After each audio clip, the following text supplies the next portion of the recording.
Hey there, welcome to the Clyde podcast. I'm so glad you hopped on. I know that you could be, I don't know, what could you be doing? You could be binging the Kardashians. You could be taking a nap.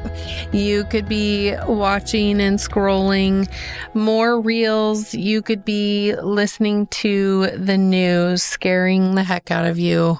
But instead, you're here on the Clyde podcast, and the hope is that you would hear stories of God alive and well, showing up in people's lives and bringing about hope and healing and purpose. And so today is no different. I'm super excited to hand you this interview that I just did with Mary DeMuth.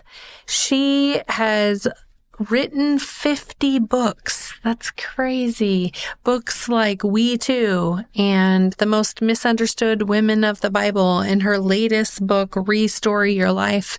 And so today, her and I had this great conversation on this idea that you can't actually change your past. You can't go back into your story and change it, but you can purpose it now. You can restore it for a different present and future. So I hope that this conversation encourages you in the midst of the chapter that you're in right now. Take a listen. Mary, it's so fun to have you on the podcast. Good to be here. So glad to see you. Yeah, you've been on before, and I just loved our conversation. Love having you on again to talk about your new book. This is what, number 50? I mean, how many books have you written? I need to look back. I think it's 52, maybe. I'm not sure. That's crazy. It could be 50. I'm not sure. Somewhere around there. I know, it is crazy. I'm crazy. I'm totally crazy. Did you write as a child? I did. It was a way to process my trauma, but it was in journals only, like just writing in diaries. Dear diary, this was a bad day. That kind of stuff. Right.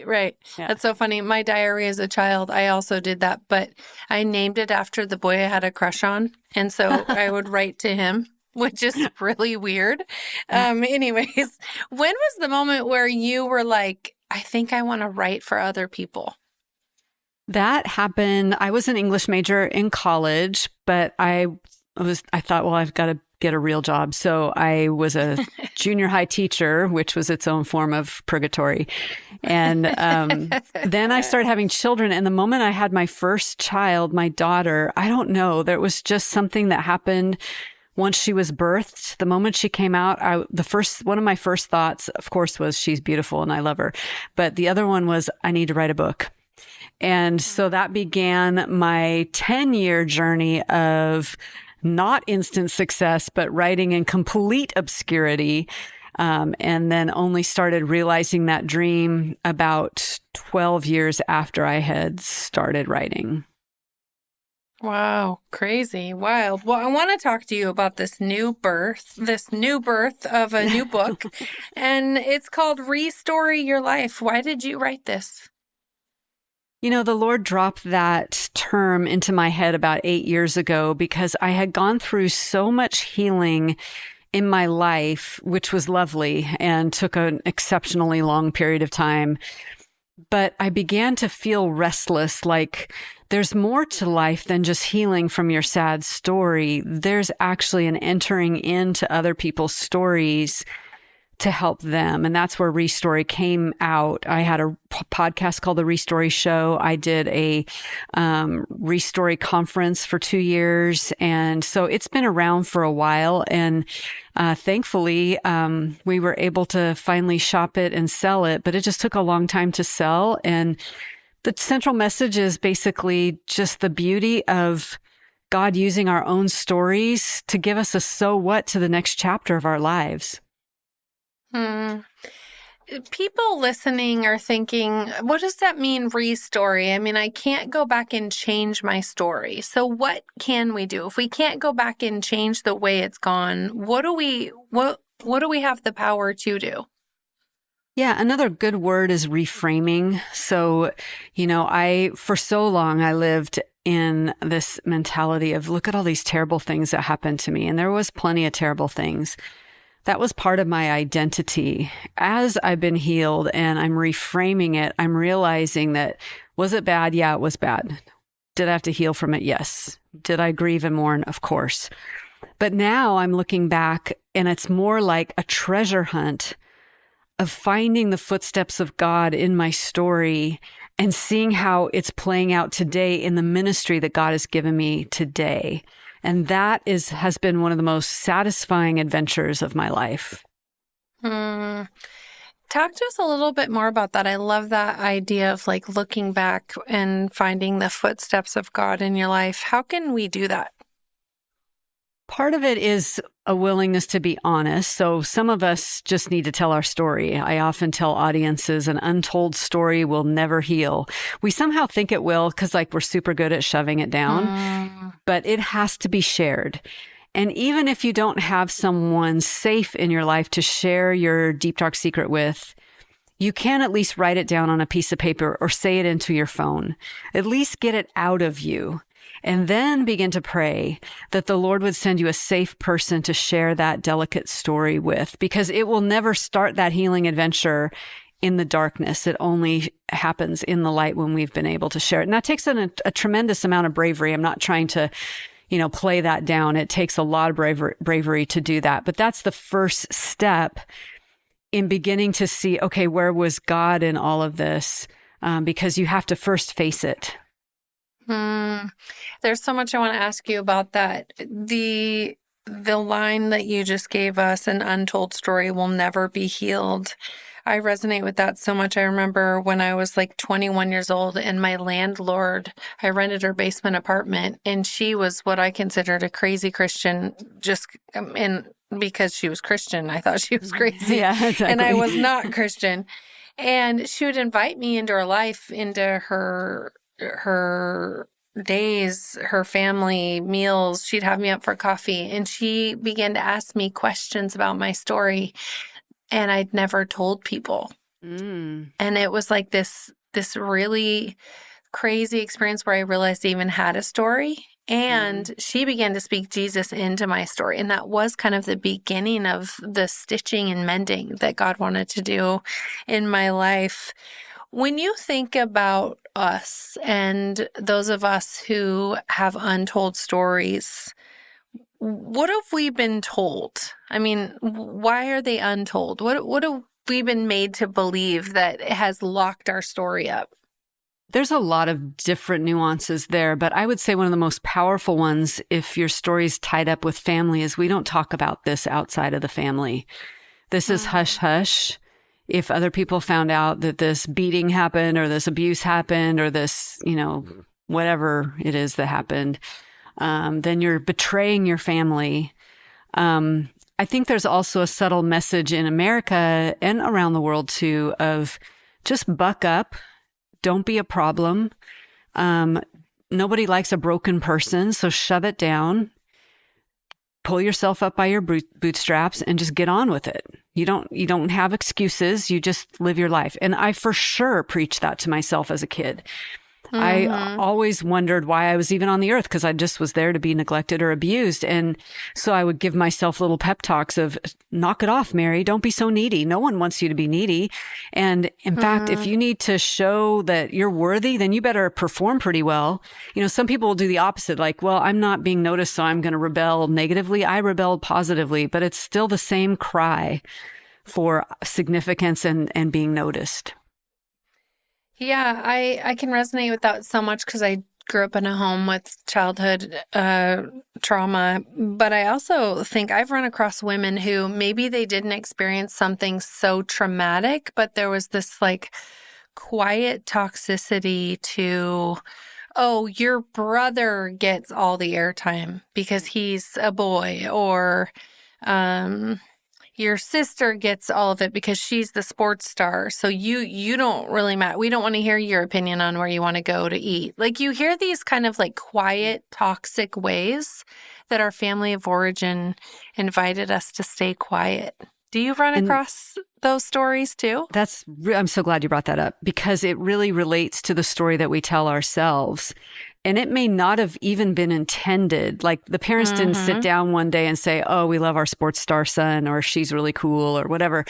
They probably did not intend to do that. Some of them did. There were some bad parents out there that intended to be naughty and mean. So I'm not saying that there aren't, but then we then internalize a story about ourselves. I'm not worthy of being noticed. I better be quiet if I want to fit into this family system, or I'm too much. That's a big one for women. And especially, we're not to be loud. We're not to be, all that. And so we've internalized the story of I'm too much, so I better not be enough. I better smallify myself, make myself a little mouse so that I don't rock the boat. Or we have this desire for peace so much. We're such peacemakers internally that we will do anything to keep that peace. And so we're really good, especially when you've been raised in a discomforting environment, we become really good at reading the room, and we know everybody's mood in the room. And we then shapeshift to create ourselves to be the solution to that problem so we won't have conflict. Mm-hmm.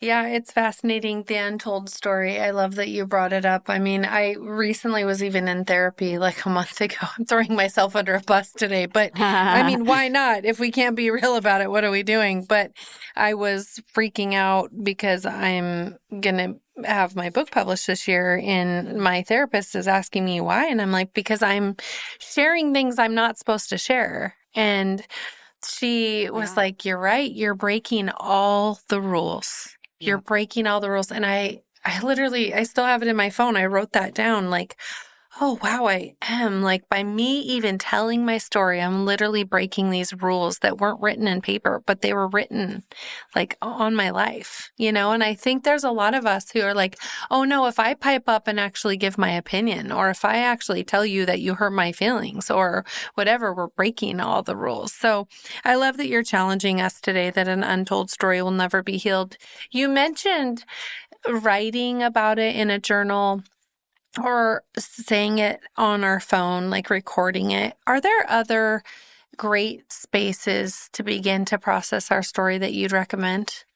I mean, obviously, within the confines of friendship, that's probably the best place where we can process our stories, is a trusted friend who just loves us no matter what. And I think we're so shocked, like we think, oh, I'm going to totally shock them if I say this story. And most of the time, unless they're hiding some really big spirit of meanness, they are going to listen and empathize with you.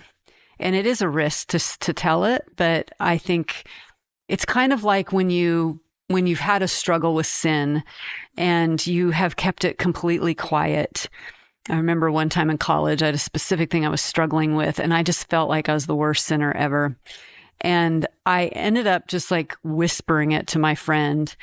And I was terrified, like, oh my gosh, she's going to think I'm this or that or whatever. And she's like, oh, Mary, everyone struggles with that. And I was like, they do? I had no idea.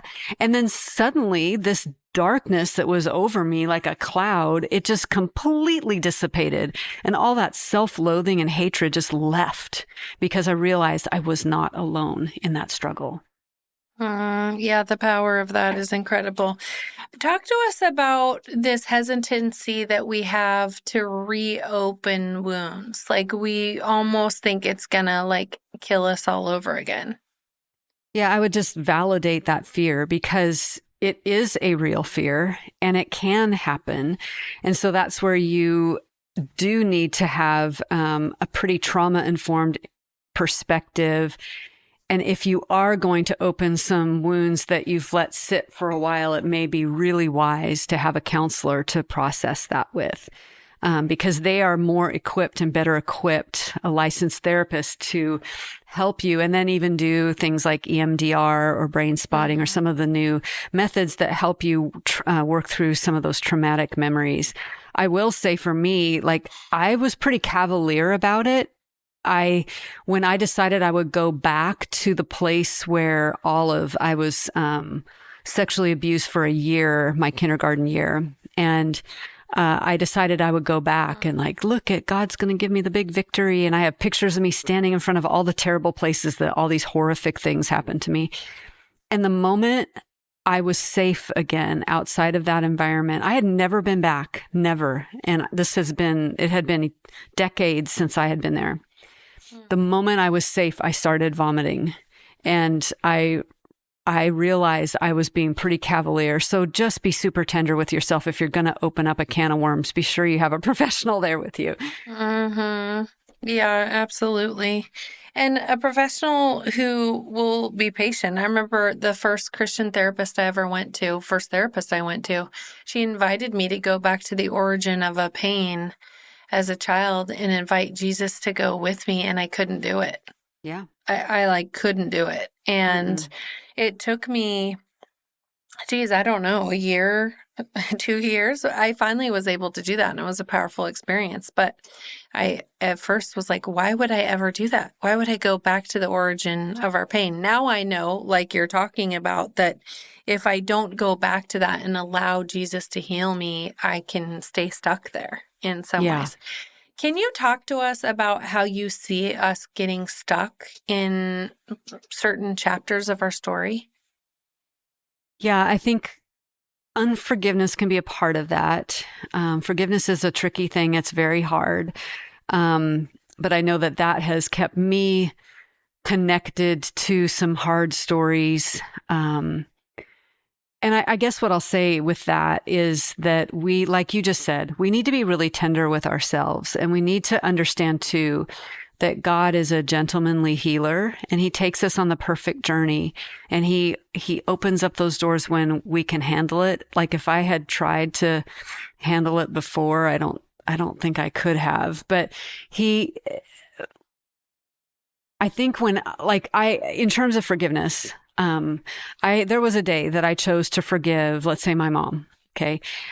Difficult upbringing, but even last week, there was a little trigger that happened and I was like, oh, and so part of me, what I used to do with that is I would have this terrible story and I would say, I am the worst forgiver ever. Why can't I forgive her? I already forgave her. This proves that I didn't. Instead of being more realistic about it and saying, yeah, I've forgiven her about 89 times or 473 times or however many times it's been. This is another time I need to forgive. And this hurts. I'm going to mourn it a little bit. And then I'm going to walk in forgiveness as God gives me the ability to do so. And then I'm going to move on. But that has kept me stuck before because I thought, oh, I'm a bad forgiver. Just because I was triggered, instead of seeing that forgiveness is this layered journey, you don't just do it one and I wish it was you just do it one and done. I forgive, it's done, it's all the past. No, it is a long, long path. Yeah, absolutely. I love this quote in your book. I cannot recount how many times I cried out to God, trying to make sense of my story.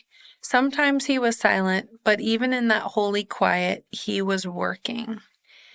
How do you look back and feel so certain that God was working even when you didn't hear him? I think part of that has gotten back to knowing him more and reading the word, honestly, reminding myself and preaching the gospel to myself of these are the truths of our God throughout all of Scripture. And I've been doing a practice where I rapid read the Bible a couple times a year, either in 60 days or 90 days. And it is the most wonderful spiritual practice I've ever done. And it has changed my life. And what I keep learning is that we wrongly think that God was kind of angry in the Old Testament, but super cool and hippie in the New Testament. But as I was reading rapidly through the Old Testament, I realized just how much the Hesed love of God, this central doctrine of the Lord, which is his loyal companion-like love, and how he loved the nation of Israel. I felt like grabbing Israel and shaking it.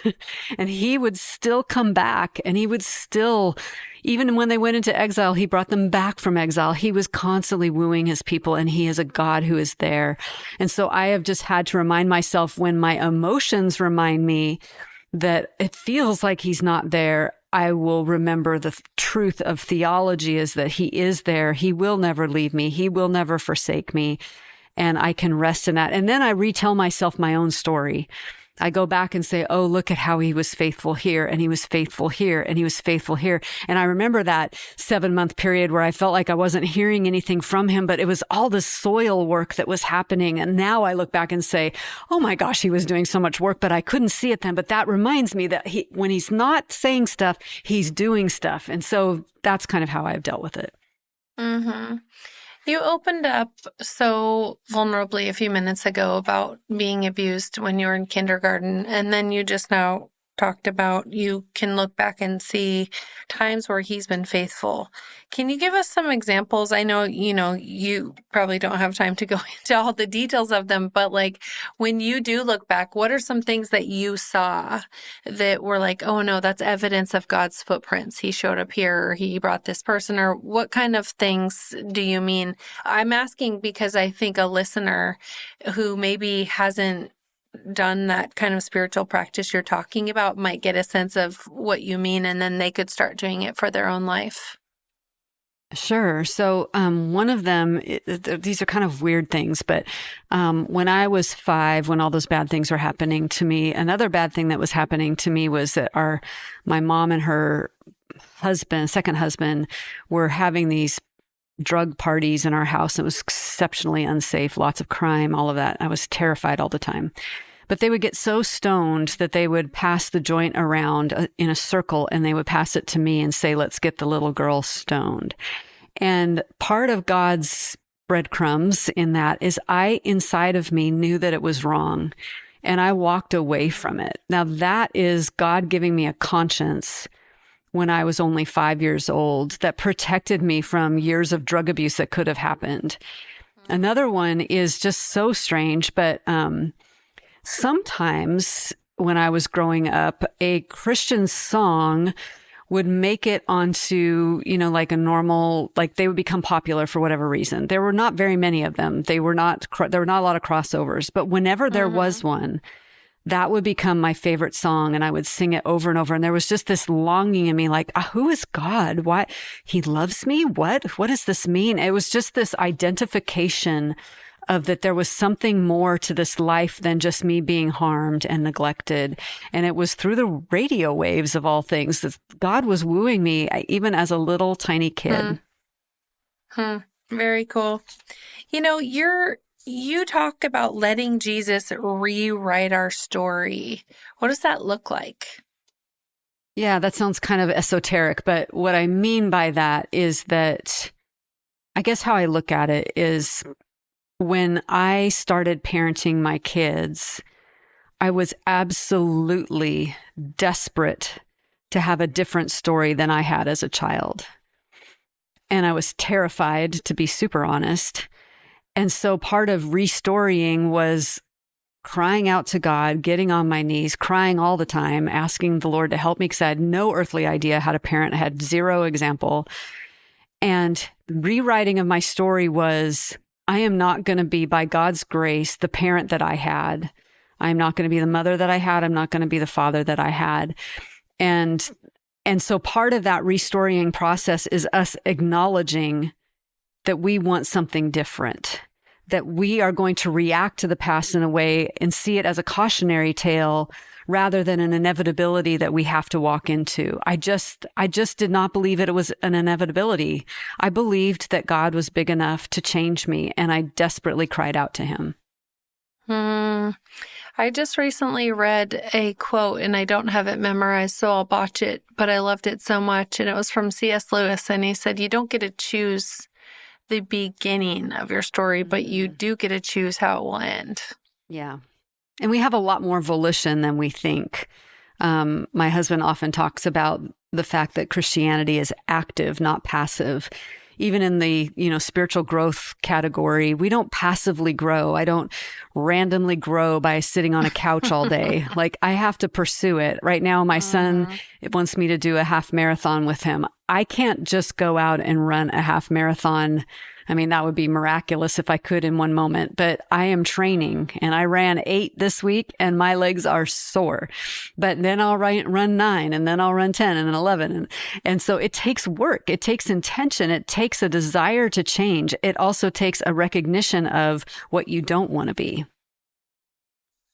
I believe that so much. And when I look at Jesus colliding, we talk about that all the time around here in the New Testament, when he collides with people who are wounded, he doesn't just wave a magic wand. Sometimes he does, but oftentimes you see him and he actually asks people to participate in the healing that they long for. He actually asks them to care about their healing as much as they want him to care about their healing.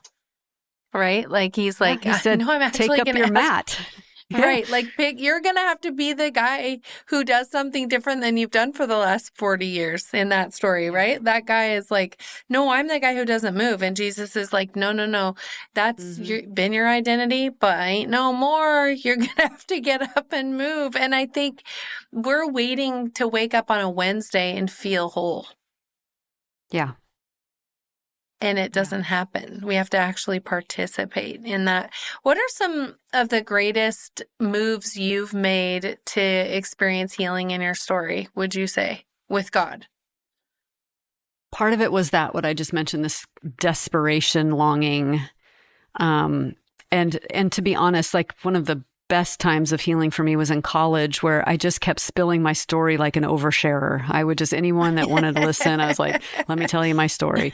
But it really helped because I just had to tell, it's like I had some sort of like healing threshold. Once I told my story 238 times, then I would feel better. So I just kind of believed that and I did that. But then there came a time where my eldest daughter turned 5 and I started having these flashbacks and relapses. And at that point for me, the healing came. We didn't have money for counseling. And so I read every book I could get my hands on and experienced a lot of healing through the power of books, which is why I write books. I mean, I hope and pray that the Restore Your Life book will be part of someone else's story of healing as well.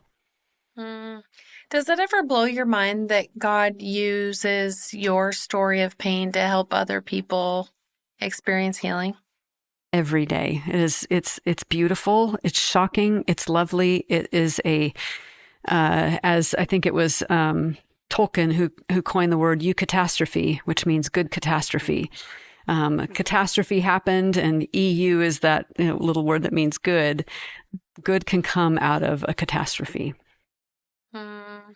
For people listening who need encouragement to take the next step, to trust God that He can use their story to bring about great meaning and help and healing to others in this world, what's your encouragement for them today? Find your people, find community, because you will only grow as much as your community is. You need other people. You cannot grow in isolation. You have to have it, even just one friend. You have to have a friend to be a part of your healing journey. Mary, I know there's people listening who are going to want to check out your latest book or the other 49 books that you have and follow along with what you're doing and the way that the Lord's using your story in the world. How can they do that? I'm on socials at Mary DeMuth, and then my website is marydemuth.com, and everything is there. Awesome. Thank you so much for hanging out with us today, Mary. Thanks for asking great questions. Friend, lots of tidbits to hold on to from that conversation. I just loved when Mary said an untold story will never be healed. I think a lot of us don't think we have an untold story, but I wonder if there's parts and places. Maybe they're not whole chapters, maybe they're paragraphs or sentences that we have yet to share or to even wonder at or consider or allow ourselves to reread. And if they hurt in any possible way,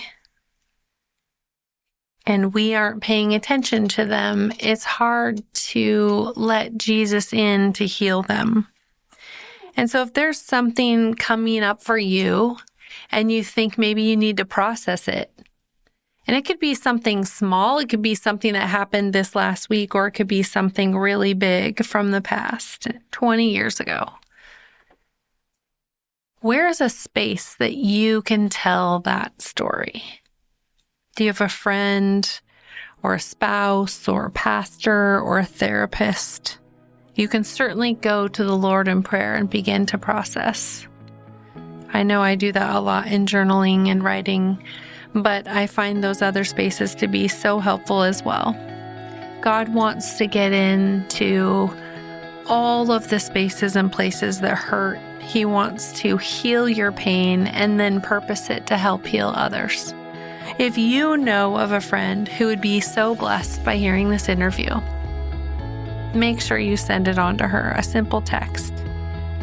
To share it could quite possibly change the trajectory of your friend's life or just bless and encourage her. We'll catch you next week. Keep colliding.